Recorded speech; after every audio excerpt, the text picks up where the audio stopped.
Allez, c'est parti. Bonjour à tous et à toutes. Merci de nous rejoindre pour ce nouvel épisode du podcast Comment lever des fonds avec sa startup.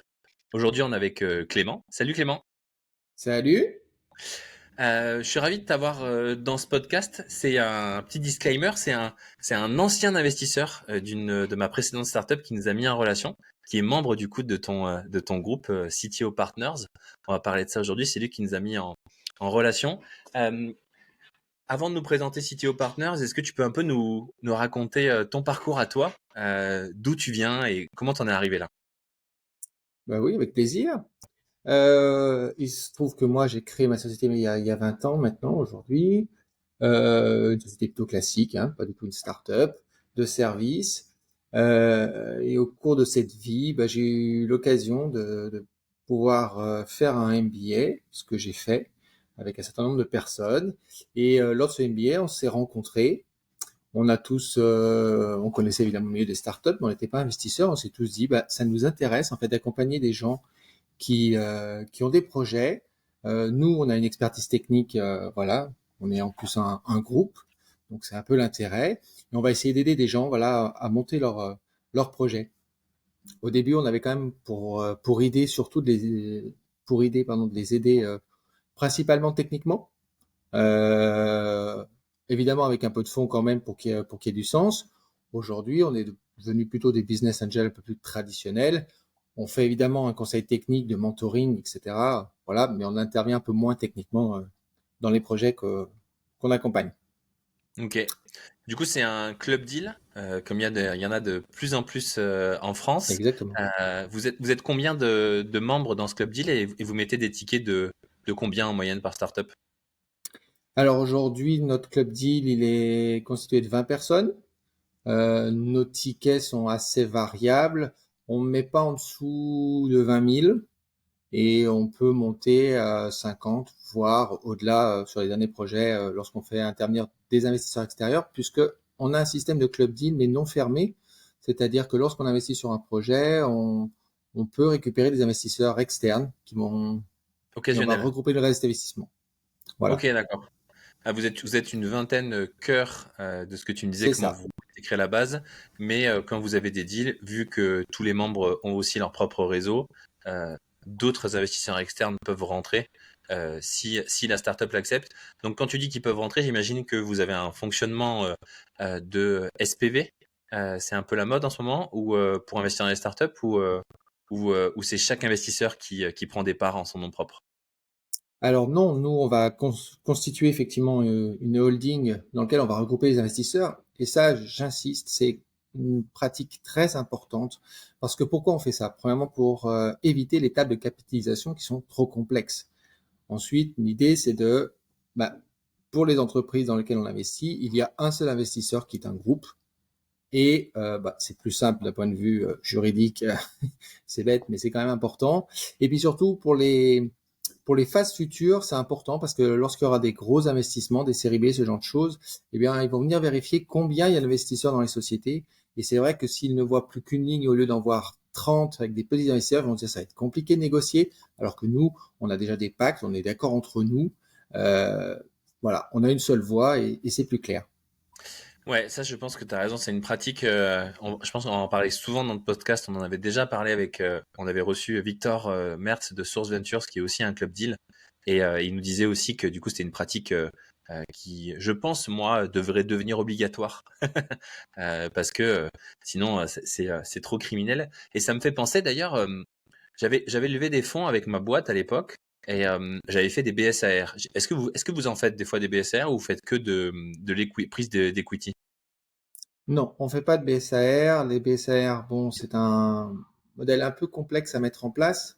Ça a quand même des coûts qui sont non négligeables d'un point de vue juridique, tout simplement. Donc ça a du sens, mais pas lorsqu'on est sur du vrai early stage comme nous on fait, généralement on intervient sur des levées jusqu'à 300 000, on va dire. Donc mettre un système aussi compliqué pour ces levées-là n'est pas très intéressant, pas très pertinent. Au-delà, c'est un autre sujet. Ouais. Ok.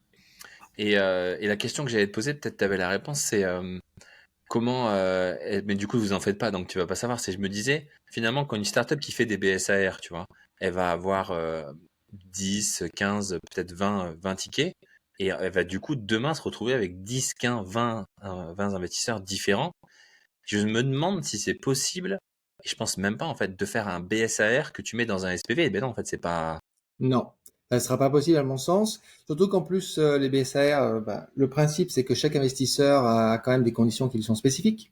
Ouais, Et donc, du coup, c'est assez compliqué. Néanmoins, je pense qu'il est possible, sans doute a posteriori, de faire un regroupement et un rachat, mais ouais, c'est un peu compliqué, mais ça sera sans doute forcé par de nouveaux entrants, hein, ceci étant. Hein. ouais. Ouais, Du coup, finalement, ouais. c'est un point négatif. J'étais un peu un fort défenseur des BSR. Je trouve que c'est une méthode d'investissement qui simplifie les choses, mais finalement, en fait, avec du recul, je me rends compte que c'est peut-être dans une économie aujourd'hui où on a de plus en plus de club deals, on a de plus en plus, tu vois, les investisseurs ont un peu cette pratique. C'est aussi pour ça que vous êtes créé, j'imagine, tu vois, vous êtes dans une mouvance où euh, il va y avoir 3, 4, 10 investisseurs différents sur le tour de table, peut-être, et on les met dans des SPV et c'est plus simple.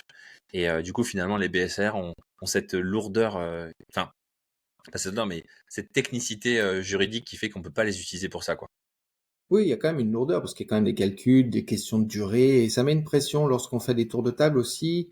Alors, une pression un peu complexe à gérer puisqu'en fait, entre les premiers qui arrivent et les derniers qui arrivent, bon ben voilà, il y a quand même un écart et il faut pas que ce soit trop loin ni trop près. Donc, il vaut mieux, à mon sens, en tout cas, privilégier des levées successives et, euh, et là, les conditions sont nécessairement différentes puisque la société évolue dans le temps et ouais, je pense que c'est plus sain, à mon sens. En parlant de valorisation de la boîte, tu disais que vous mettez des tickets sur des levées généralement, donc vous mettez environ entre 20 et 50 000 euros et les boîtes élèvent entre 300 et 400 000 euros. Euh, c'est quoi la thèse d'investissement de CTO Partners, vos critères pour rentrer dans le deal? Alors, on en avait quelques-uns sur notre précédent fonds, puisqu'en fait, en réalité, c'est notre deuxième fonds. On a décidé de les enlever. Aujourd'hui, on est extrêmement ouvert, prêt à tout entendre, parce que la valorisation, c'est évidemment un sujet. C'est un sujet extrêmement complexe en early stage, et je pense que c'est un sujet sur lequel il ne faut pas se crisper justement en early stage. On va être finalement plus dans une réflexion de combien vaut la société, parce qu'en réalité une société qui vient de se créer ou etc. Ça n'a pas de sens. On va être sur combien on va mettre pour combien on va récupérer. Je pense qu'il faut simplifier le débat à ce niveau-là, à ce moment de lever, c'est important de le simplifier comme ça, pour pas que les gens se disent ah oui mais moi je pense que ça vaut 3 millions. Ben, ça vaut rien parce qu'aujourd'hui il n'y a pas grand chose. Souvent on est sur des sociétés qui n'ont pas de chiffres, on n'est même pas sur une analyse de récurrence, etc. Il y a un début de traction mais sur des nombres qui sont généralement peu significatifs. Donc voilà, on va plutôt réfléchir à combien on met pour combien récupérer de la société. C'est une vue un peu simplifiée, mais finalement, il est là le sujet. Ok, et du coup, c'est quoi tes métriques? Si tu mets un, tu veux récupérer combien? Ça dépend du projet. Donc, ça, vraiment, tu n'as aucun critère, quoi. Ça varie à chaque Non, fois et tout space. Tu peux investir dans l'IA, dans la deep tech, dans le SaaS, dans un restaurant? absolument. Et ben justement, déjà le fait de ne pas être dans les mêmes domaines, c'est important. Mais en fait, c'est aussi la vraie question, c'est combien il y a de personnes en face. Si on arrive sur une équipe où ils sont deux, trois, ben, c'est normal qu'on récupère un 30%. Maintenant, s'ils sont une dizaine de cofondateurs, et puis peut-être que le projet, il a 5 ans d'arrière parce qu'il a eu 5 ans de préétudes, on peut pas arriver à demander 30%. Donc, faut vraiment aborder ça, ouais, neutre. C'est-à-dire, nous, on ne réfléchit pas, on voit ce que nous propose. On va évidemment le discuter, voilà, le rationaliser souvent. On a eu parfois des gens qui avaient voilà, des ambitions, mais c'est les leurs. Et puis on voit, puisqu'en réalité, ce qui va se passer, c'est qu'on va forcément être avec d'autres co-investisseurs. Personne n'investit seul, voilà, ça n'a pas de sens. Les co-investisseurs vont être d'accord sur l'ensemble, en fait. Et c'est comme ça que ça va se mettre d'accord sur un early stage. Ok, donc un projet, quelqu'un qui a un projet de créer un restaurant et de créer des filiales, ça peut rentrer dans votre scope. C'est plutôt l'ambition du sujet de créer une entreprise qui va scaler plutôt que forcément le secteur ou la technologie ou l'applicatif, quoi. Alors c'est intéressant ce que tu viens de dire d'ailleurs, parce que tu viens de parler de scaler. Et je crois que c'est vraiment le sujet central. C'est-à-dire qu'aujourd'hui, j'entends beaucoup de gens qui me disent, on fonde une start-up, voilà. Et je regarde le plan, je me dis, mais en fait, vous n'êtes pas sur un sujet qui va scaler, vous avez créé une entreprise. Le principe d'une start-up, justement, c'est sa capacité à un moment avoir un effet de scale, une ambition de scale. Alors nous, c'est là-dessus aujourd'hui sur lequel on investit principalement. Ça veut dire que c'est pas parce qu'on fait de la tech qu'on est une startup et c'est pas parce qu'on fait un sujet qui est très peu tech qu'on n'est pas une startup. Voilà. On n'ira pas jusqu'au restaurant, bien sûr, mais surtout que nous, de toute manière, on a une affinité à investir quand même sur des projets à minima un peu tech. Mais parmi les projets qu'on a pu investir, par exemple, bah, on investit sur quelqu'un qui vend des accessoires pour les animaux. Bon, Ok. French Blendy, qu'on adore, qui a un très bon développement. Aujourd'hui, il a intégré un grand groupe. Il avait une vraie stratégie de scale sur des plateformes en ligne. Il va aider d'ailleurs une entreprise qui fait du retail, mais qui connaissait pas comment aller sur le digital et comment vendre comme ça. Il va les aider et il y a une vraie synergie qui s'est créée. Bon, voilà. Nous, on l'a senti comme ça et c'est pour ça on s'est mis sur ce projet qui est très peu tech, en fait. Ok. Euh, Tu nous as dit que du coup c'était votre deuxième fonds et Oui. ça me fait tiquer que maintenant, mais c'est parce que du coup, je t'ai pas posé la question de ton mode de fonctionnement parce que je l'ai, je l'ai, je l'ai cru. Enfin, je me le suis imaginé, mais en fait, moi j'avais en tête que tu reçois un deal et chacun dit je mets ou je mets pas de tes investisseurs. Mais du coup, tu fonctionnes pas comme ça. Tu fonctionnes comme un fonds d'investissement. Les gens vous donnent Alors, l'argent et tu vois, c'est quoi votre modèle? dans notre première édition, on a été accompagné par quelqu'un qui était un gestionnaire de fonds. Donc, on a pris un modèle de fonds d'investissement et on a fait ce que fait un fonds, c'est-à-dire qu'un certain nombre de gens se sont regroupés en mettant de l'argent en commun et c'est ce fonds-là qui investissait. Aujourd'hui, on est plus sur le mode que tu viens d'expliquer, qui est pour moi un club deal, qui pour moi a le plus de sens en fait, parce que l'idée c'est que à chaque fois, moi par exemple en titre personnel, suivant les projets, je vais avoir envie d'investir plus ou moins. Mes tickets vont varier suivant mon affinité et j'ai besoin et envie de pouvoir conditionner ça. Et puis surtout, on n'a plus envie d'avoir besoin d'être tous d'accord pour investir sur un projet qui était notre premier prêt de notre fonds. Le fonds qu'on avait monté était à peu près à 250 000 euros.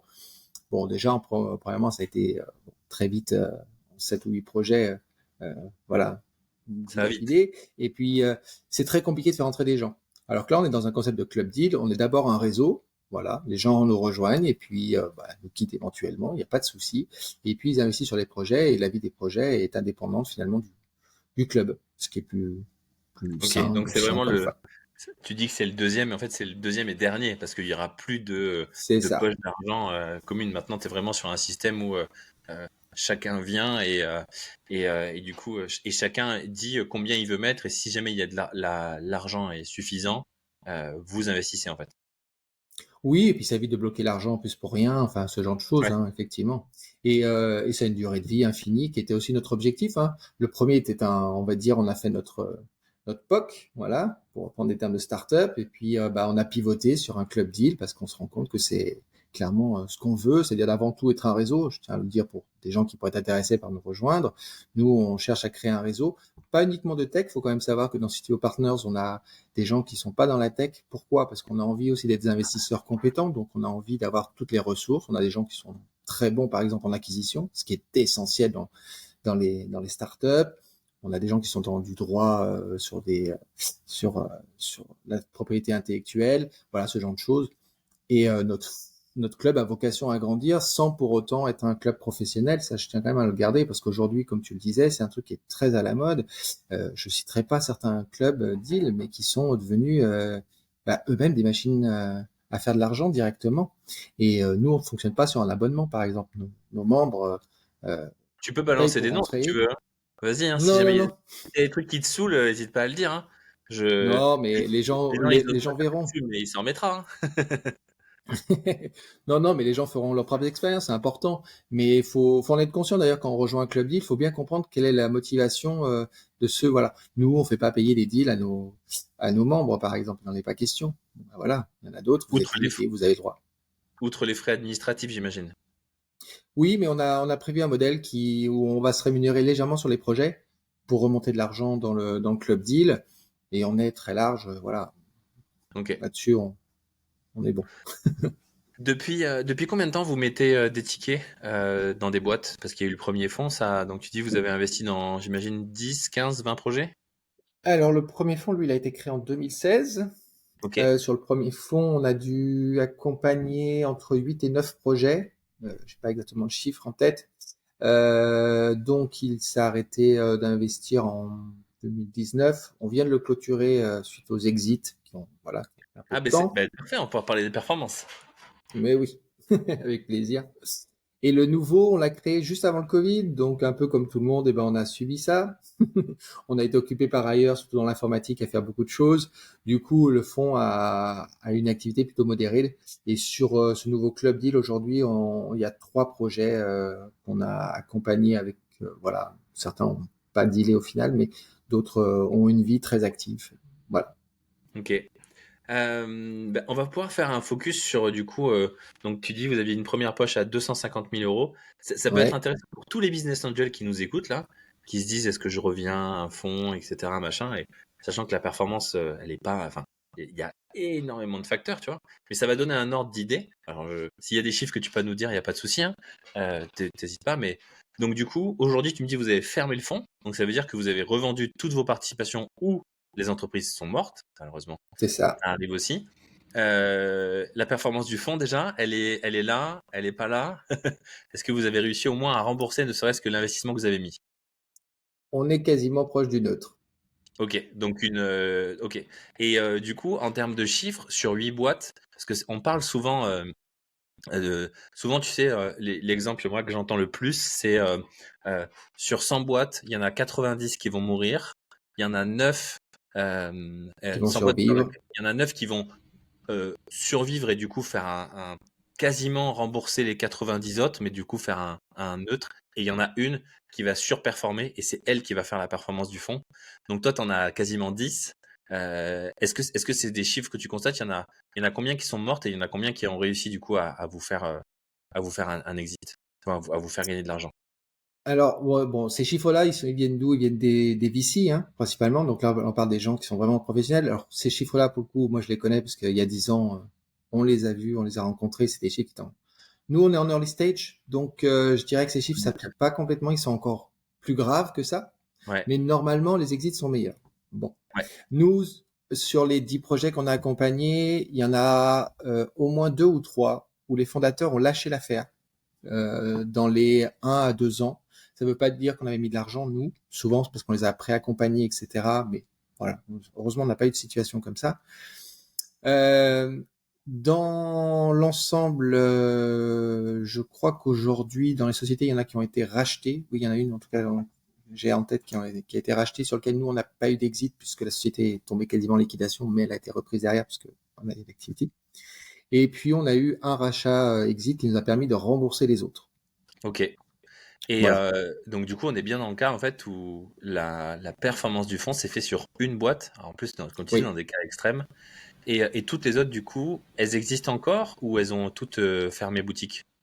Pour moi, sur les 9 du premier fonds, j'en ai 2 qui existent encore. Ok. Et donc du coup, vous Euh, avez toujours vos participations? Comment tu les... non, j'ai négocié pour la fermeture du fonds une rachat de nos parts, parce qu'on a fait une évaluation pour nous de ce qu'elle valait, de ce qu'on estimait de potentiel, et on a dit qu'on préférait les vendre à des tarifs symboliques, hein, mais qui nous permet de clôturer le fonds, parce que comme on était dans un fonctionnement de fonds, voilà une des problèmes un fonctionnement de fonds, c'est que tant qu'on n'a pas tout clôturé, on ne peut pas récupérer l'argent. Donc ça, il n'est plus question. Dans le club, l'avantage, comme on crée voilà, des SPV ou des holdings, au moins, voilà, quand on fait l'exit, on récupère l'argent et on n'en parle plus. Ok. Quoi. Et du coup, cette boîte donc c'est la boîte qui a été rachetée. Elle a été rachetée par un groupe. Et donc, si j'ai à peu près, tu vois, je me mets un ordre d'idée. Vous deviez avoir mis, je donne des chiffres qui sont peut-être faux, mais tu vois, c'est pour avoir un ordre d'idée.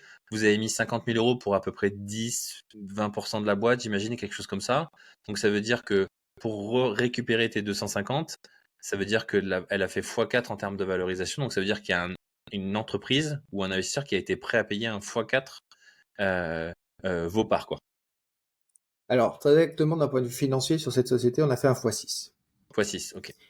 Néanmoins, on était dans un accompagnement intense, qui est une des choses que l'on propose, c'est-à-dire que pendant presque 2 ans, on a 2 associés qui passaient au moins une journée par mois complet à aider et à voilà. Au début, c'était beaucoup plus. Hein. Moi, j'ai accompagné, c'était une par semaine, une journée par semaine au début. Voilà. Donc, c'est pour ça que notre valorisation était supérieure nous qu'aux autres Ok. associés qui en réalité ont fait, je pense, x2, mais ils étaient arrivés 1 an avant la fin, alors que nous on est resté 4 ans dans la société. Ok. Donc, x6 sur une société sur laquelle on a fait beaucoup d'accompagnement, sur laquelle on est resté 4 ans, c'est pas un énorme ratio. Aujourd'hui, surtout les VC en parlent, en général, il faut faire x10, tout simplement, comme tu viens de le rappeler, de toute manière, il y en a 9 qui ont coulé à côté. Donc, pour équilibrer, il faut au moins faire ça.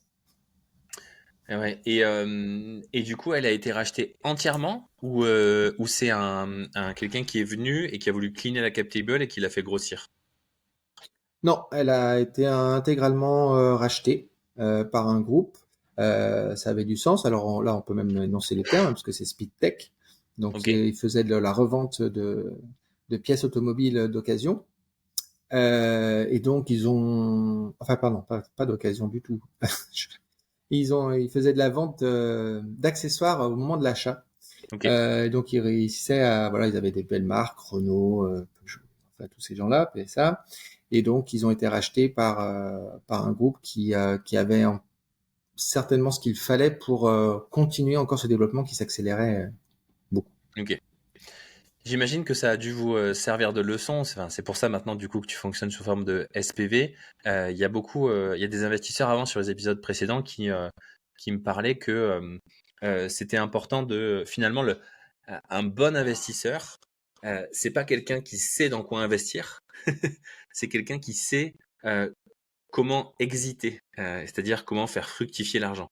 Et que finalement le plus important dans la vie d'un investisseur, c'était pas l'investissement, c'était l'exit. Euh, J'imagine que du coup, est-ce que c'est quelque chose que tu considères que, en tant que dans votre posture, qui est plus une posture, tu vois, d'accompagnant, euh, vous avez aidé à faire ce deal, vous avez aidé à trouver, à imaginer, ou c'est pas du tout quelque chose dans lequel vous êtes occupé sur les participations que vous aviez avant sur ce premier fonds? Non, non, non. On n'a pas participé activement dans la négociation de deal. Alors, normalement, il y a des associés qui ont permis à ce que le deal se réussisse. On est là pour faciliter. Néanmoins, la négociation, c'est d'abord le porteur de projet qui va la faire parce que c'est lui qui a le plus de parts et c'est logique, c'est son projet. Nous, on est là, voilà, j'ai envie de dire, on subit un peu la négociation à ce moment-là et la sortie, même si bien sûr on a nos mots à dire, on a mis des conditions, mais on a des engagements par des pactes, hein, ça aussi je le rappelle, c'est très important lorsque vous êtes investisseur d'avoir un pacte où, Oui, mais à un moment, si votre investisseur ne représente pas 5% de votre société, bah, si vous voulez tout vendre, il peut pas s'y opposer. Et ça, c'est important parce que dans ces moments-là, voilà, il faut forcer un peu la main pour s'en sortir. Une négociation, ce qui est important, c'est d'avoir un début et une fin, et sinon, ça se finit jamais, en fait. Voilà. et bah oui, c'est ça le. Puis c'est aussi d'arriver à trouver les bons acteurs et d'arriver à être, enfin, d'avoir les bons contacts. En fait, finalement, les investisseurs les plus performants, c'est ceux qui ont les meilleurs contacts dans ceux qui vont racheter et dans ceux qui vont. Et aujourd'hui, du coup, est-ce que vous avez une posture avec votre nouveau fonctionnement dans votre SPV de dire, bah, euh, tu vois, moi, alors, peut-être je vais dire une bêtise et Victor, du coup, il va m'en vouloir, mais j'ai l'impression que nous, c'est le positionnement qu'a notre club deal, tu vois, de dire, bah, on n'a pas forcément le réseau pour les rachats. Donc c'est pour ça qu'on n'est jamais majoritaire, qu'on investit toujours avec d'autres et qu'on sait que c'est d'autres qui ont les compétences et qui vont gérer cette partie réinvestissement, rachat, etc. Est-ce que c'est aussi comme ça que vous vous positionnez par rapport à ça? Euh, on va l'apprécier dans ces situations, on va le surveiller effectivement lorsqu'il y a des investissements, mais comme généralement on est les premiers à arriver, on n'a pas forcément cette posture-là. Et puis un marché ça évolue, une société évolue, un pivot peut se produire, pardon, et donc je vais dire qu'on n'est pas super attentif à ce sujet-là. Il faut aussi voir que nous, on est quand même un club deal, j'ai envie de dire, amateur au sens où c'est pas nos enjeux, c'est pas notre métier à tous. Voilà, personne Ouais. chez nous n'est qu'investisseur. On aime suivre ça et de temps en temps le retour sur investissement qu'on a, et moi je suis le premier à le dire et en tout cas à l'avoir apprécié, il n'est pas forcément directement financier. Euh, le réseau effectivement s'agrandit. Moi personnellement ça m'a apporté des clients par exemple. Enfin voilà ce genre de choses. Donc Voilà. Il est certain qu'à mon avis, je compte plus sur le porteur de projet qui doit avoir du réseau dans le métier dans lequel il est, parce que c'est lui qui devrait connaître quelles sont ses possibilités de sortie. C'est quelque chose d'ailleurs qu'on peut demander, nous, au moment des pitchs. C'est toujours intéressant de se dire, voilà, quelles sont les évaluations, qu'est-ce qui va être possible dans quelques années de faire. Bon, sur de early stage, c'est toujours un peu compliqué à le dire, mais c'est bien que les gens en aient une idée en disant, bah nous, notre idée, voilà, on va monter un projet parce qu'on pense qu'il y a 4-5 acteurs qui vont vouloir nous racheter dans cette année-là et on les connaît. Bon, bah ça Ok, peut être un élément déclencheur d'investissement pour le coup. Voilà. ok, d'accord. C'est intéressant, ouais. J'ai l'impression, et du coup, que c'est vraiment le cas de votre club deal. Et souvent, c'est le cas pour beaucoup de business angels. C'est plus les business angels sont pas des professionnels de l'investissement, sont pas des venture capitalistes, donc ils n'ont pas levé des fonds auprès de limited partners en promettant des TRI, des retours sur investissement, de C'est temps, ça. machin, etc. C'est plutôt des gens qui ont un amour de l'entrepreneuriat en fait finalement, qui sont des entrepreneurs avant tout euh, et qui ont envie d'accompagner, d'aider des projets opérationnellement et que ça leur crée de la valeur aussi d'une manière détournée qui est pas forcément une valeur financière. Et donc, du coup, ouais, pour toi, un entrepreneur qui vient en te disant salut Clément, on aimerait lever des fonds et en plus, on a une stratégie pour aller en lever d'autres ou se faire racheter par eux, ben pour toi, c'est nickel parce que c'est pas là où tu as de la valeur à leur apporter, quoi. Quelqu'un qui vient te voir en te disant je sais pas comment lever mon prochain tour, tu lui réponds bah moi non plus, je sais pas comment tu vas faire, quoi. Non, alors, bon, on n'ira pas jusque-là parce qu'heureusement qu'on a des gens, comme tu connais, notamment Jeff, puisqu'on en parlait au début, qui sont capables aussi d'aider sur ces sujets-là. Nous, on a quand même un peu de réseau et on peut assister. Mais de toute manière, si je devais résumer, on est sur du club deal early stage, c'est-à-dire qu'en fait, on est de la love money étendue. On va investir pas sur des chiffres, on n'en a pas. Donc, Ouais, sur une c'est un feeling. sensibilité, sur se dire, bien, cette personne, elle nous a bien plu, elle est, voilà. On va d'abord investir sur des gens, de toute manière. Et donc, on va s'assurer qu'ils sont capables de faire toutes ces choses-là, en fait. Ok. Je vois qu'on arrive bientôt à la fin. Ça passe toujours ultra vite. Euh, Est-ce que tu as un coup de gueule à passer sur l'écosystème? Euh, Coup de gueule sur les startups, coup de gueule sur les investisseurs, coup de gueule sur les business angels. Tu peux attaquer des gens, il n'y a pas de souci. Non, je plaisante. Mais si jamais il y a, hésite pas, tu vois, on peut parler des nouveaux clubs deal. Enfin, je t'écoute. Est-ce que tu as un coup de gueule? Bon, alors, sur les clubs deals, j'en dirai pas plus parce que je pense que ça a un intérêt et ça répond à un besoin. Non, celui, bon, heureusement, on est sur la fin, hein, mais c'est principalement les incubateurs qui sont des gens qui gardent les startups pendant un moment, qui leur font payer euh, des frais pour les héberger, ce genre de choses, et qui leur promet un réseau, etc. Moi, j'ai peu d'expérience où j'ai entendu les porteurs de projets me dire l'incubateur, ça a changé notre vie en fait. Ils ont une promesse qui est très élevée. Il y a eu beaucoup de business qui a été fait là-dessus, là encore, où en fait, voilà, on vous garde 6 mois, mais vous payez tant, dont certains très gros même. Voilà, qui ont fait beaucoup de pubs et quand on voit les coûts qu'il y a, voilà, c'est la promesse n'a pas été remplie. Je suis d'accord parce qu'en plus, pour avoir bossé dans un accélérateur, incubateur de startup qui était privé, qui n'était pas public, tu vois, la rentabilité, ça a toujours été un problème. En fait, une problématique, Ouais, c'est qu'en fait, ces incubateurs-là, ça peut pas gagner d'argent, quoi. ça devrait pas être le cas en tout cas et si c'est ça la motivation, en général, ça échoue parce que ça ne marche pas en fait. Moi, j'en ai vu Ouais, prendre de l'equity aussi et mélanger les sujets sur une durée très rapide. Enfin, rien ne va en fait. ouais, c'est un modèle pas facile, hein.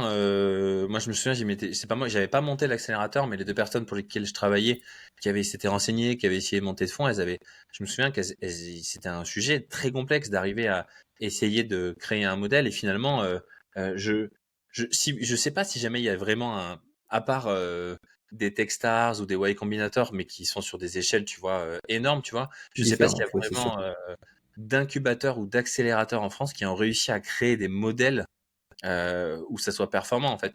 Ou alors il faut accepter que de toute manière, ces endroits-là, ce sera toujours financé par de l'argent public. Ou alors Alors, peut-être mais qu'on ça peut arriver. devrait être le cas, hein. Parce que je pense que il y a quand même quelques freins sur les démarrages de projets. Effectivement, ne serait-ce que les bureaux. Alors bon, aujourd'hui, tout le monde dit télétravail, ce genre de choses. Ok, c'est très bien, mais l'isolement des porteurs de projets n'est pas une bonne chose. Donc, le concept de les rassembler entre eux dans des endroits, ça, oui, c'est ça qui a de la valeur. Mais oui, et l'argent public devrait assumer ça plus facilement d'ailleurs que de faire des prêts, par exemple, je trouve. Et tu penses pas qu'il y a un modèle d'incubateur, accélérateur privé qui pourrait fonctionner? Si tu vois, si jamais il y a des écosystèmes où il y en a qui y arrivent, tu vois, je vois même des Antler qui sont des similaires à Techstars et à Y Combinator arriver en France. Il doit bien y avoir une manière aussi que ça marche. Ou peut-être c'est une question d'échelle en fait. C'est-à-dire que pour qu'un format d'accélérateur incubateur marche, il faut une quantité énorme de startups accompagnées. Oui, bah surtout parce que moi je trouve que déjà les programmes sont souvent très courts, sont extrêmement formatés. Or, les projets qu'on peut recevoir, il y en a certains qui vont avoir peut-être besoin de 3, 4 années de développement. Alors, je vois des contre-exemples. Alors, on va revenir encore dans l'argent public, mais des gens qui sont, par exemple, dans la biotech, c'est sûr qu'en 6 mois, ça ne sert à rien. Ils ont besoin de beaucoup plus. Donc, les incubateurs publics dans les hôpitaux, ça avait du sens parce que les incubateurs étaient connectés à quelque chose qui était directement leur activité. Voilà. Sinon, si c'est pour les regrouper dans un grand hangar en disant ah bah oui, il y en a un qui fait de la réservation de voitures et l'autre il produit des accessoires pour animaux, ils vont rien avoir à se dire en fait ces gens-là et ça ne va rien évoluer. Donc les incubateurs thématisés pour moi c'est déjà un vrai un vrai plus. Là, je le comprends et c'est Ok. souvent d'ailleurs ceux qui tiennent et qui continuent de fonctionner. Et ceux qui ont voulu toutes les écoles en ont monté un, bon bah aujourd'hui, je vois qu'il y a quand même un paquet qui reviennent en arrière quoi. Ouais, il y a un vrai besoin de craquer le modèle et de se professionnaliser, je pense, dans l'écosystème. Et du coup, un vrai débat, est-ce que ça doit être de l'argent public ou pas de l'argent public? C'est c'est une vraie question. Sans l'étude, et surtout comment ils se financent, effectivement, parce que ceux qui ont commencé à prendre de l'equity, est-ce que c'est bien bon qu'ils prennent 1% parce qu'on est passé dans l'incubateur? Ouais, on en revient à une table de capitalisation un peu bizarre et on se traîne ces gens-là, c'est pas bon non plus, donc. Ok. Merci beaucoup, Clément. Ça va être la fin pour nous. Merci à tous et à toutes d'avoir écouté cet épisode. Si vous avez des questions à poser à Clément, n'hésitez pas à les poser sur YouTube, sur LinkedIn, partout où vous entendez cet épisode et vous pouvez lâcher un com. Si Clément répond pas, je viendrai le chercher. Je viendrai chercher les réponses pour vous, c'est promis. Si vous avez des questions, si vous avez des idées pour le podcast aussi, n'hésitez pas. Je vous remercie encore à tous et à toutes pour votre écoute. Et merci beaucoup, Clément, pour ta participation Merci à Arnaud. Ciao tout le monde!